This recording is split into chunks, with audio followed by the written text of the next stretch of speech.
This is the Lobster Stomper, and as the name suggests, it's pretty obvious where your time is going to be best spent on this one. It is a total freestyle beast. Park jumps, cat tracks, backcountry booters, and all mountain destruction.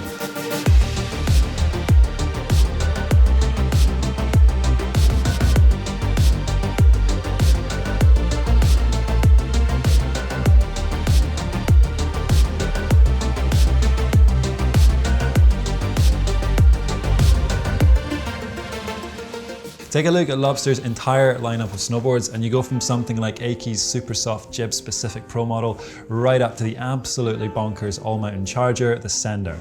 But the Stomper right here splits the difference and lands itself at the spot as Lobster's most versatile snowboard. Right, so what are we looking at here? A 5 out of 10 flex rating that felt pretty bang on to us, a directional twin outline with just a nudge more volume in the nose, but otherwise the shape and construction of a true twin, and a super mellow, full length, positive camber running from tip to tail. That's got all the telltale signs of a board that's built with every kind of terrain in mind. Now, of course, there's not really any avoiding it. There's always somewhat of a trade-off in an all-mountain snowboard. Generally speaking, most boards will lean on one or other side of the freestyle freeride divide. And in the case of the Stomper, our test team definitely agreed its time was best spent in resort and lapping the park. There's a couple of reasons for that. Take a look at the ends of the board here. You can see Lobster's 3D profile and side kicks where the base really bevels out around the contact. Translate that into freestyle performance, suddenly the ends of the board offer way more forgiveness as they're less prone to catch when you're in a box, spinning on a jump, or just buttering on the pistes. Keeping our focus up here, the nose and tail are actually pretty playful. The only carbon additives are 2 stringers found in between the inserts, which definitely ramp up the ollie power in the camber. It's really easy to lock into a nose or tail press and get a little more creative at the ends. And considering the sidewalls are infused with urethane, which adds some durability and dampening, it's obvious enough that the Stomper has been made with that kind of riding in mind. So don't be afraid to get hacking some metal and wood with this thing. When the park's not firing, you've still got a pretty trusty weapon under your feet with the Stomper. It's fitted with a decent sintered base, which keeps it running fast.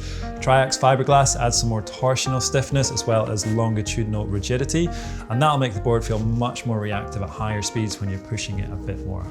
And don't forget that 3D nose and tail. It's not as pronounced as you'll find on many freeride and powder specific boards, but it does give the Stomper a bit of an edge on the rest of the full camber competition when it comes to versatility, especially if the conditions are a little chopped up, slushy, or variable. The side kicks help to limit the twitchiness or the hooky feeling you might otherwise experience at the end of the board. It's almost as if it rides at the level of intensity you put into it. When you're on it, there's more than enough tech to meet where you're at, but as soon as you take your foot off the gas, it still feels like a pretty manageable and playful board. So I think if you're someone who's looking to push themselves this season, but still keep things cruisy on the days you're not feeling it, this is a really solid all-rounder. That's it for me. Let me know what your thoughts or questions on the Lobster Stomper down below, and myself or one of the Whitelines team will get back to you. We've also reviewed the Sender, Shifter, and Creamer snowboards from Lobster this year, so if you want to get our thoughts on those, make sure you're subscribed to the channel and you can see when they drop. That's it for me. Thanks for watching, and we'll see you in the next one.